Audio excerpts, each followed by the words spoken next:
Olá pessoal, tudo bem? Bem-vindo a mais um MR Tips.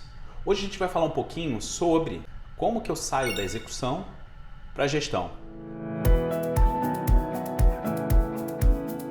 Essa é uma pergunta muito clássica para as pessoas que estão começando seus cargos de liderança. A gente quando começa no trabalho, geralmente ninguém começa como chefe. Geralmente você começa num trabalho mais operacional ou num trabalho que a gente chama mais solitário, né? Você geralmente tem um gestor da sua área que comanda e dá as diretrizes para que a equipe possa seguir. E muitas vezes a gente fala o seguinte, tá bom, mas agora eu deixei de ser a parte operacional, ou hoje eu tenho um trabalho de coordenação ou de gerência, onde eu preciso saber o que eu preciso fazer, porque agora eu tenho pessoas que estão sob a minha direção, né? Ou seja, eu sou gestor de uma área.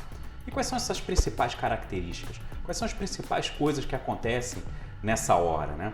E eu falando um pouquinho da minha experiência, qual que é o grande desafio, qual que é o grande momento que você vira a chave? É quando você começa a ver que você precisa efetivamente sair da operação, do dia a dia.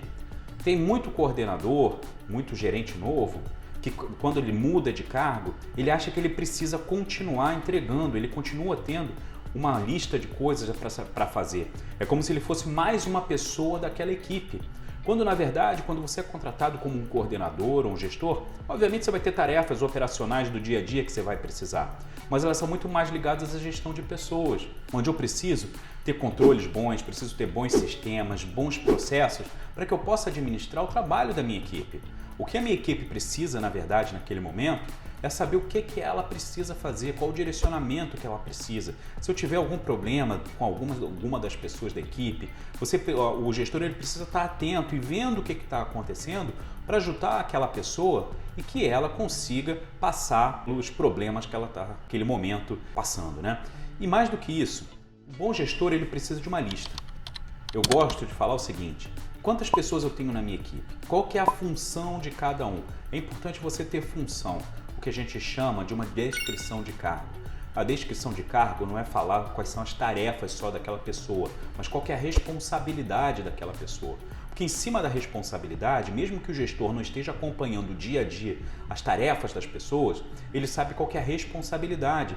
E os funcionários também vão saber quais são as responsabilidades de cada um deles e vão atrás dos resultados. Se você ficar muito em cima, né? A gente gosta de uma analogia que é a analogia do polvo, né?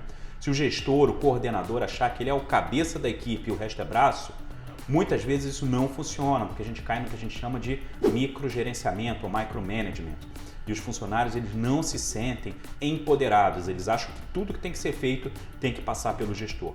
Então, se eu pudesse dar algumas dicas para vocês, o primeiro é: tenha quais as responsabilidades de cada um dos cargos, o que a gente chama de descrição dos cargos. Segundo, saiba quais são as tarefas que cada uma das pessoas da sua equipe está fazendo.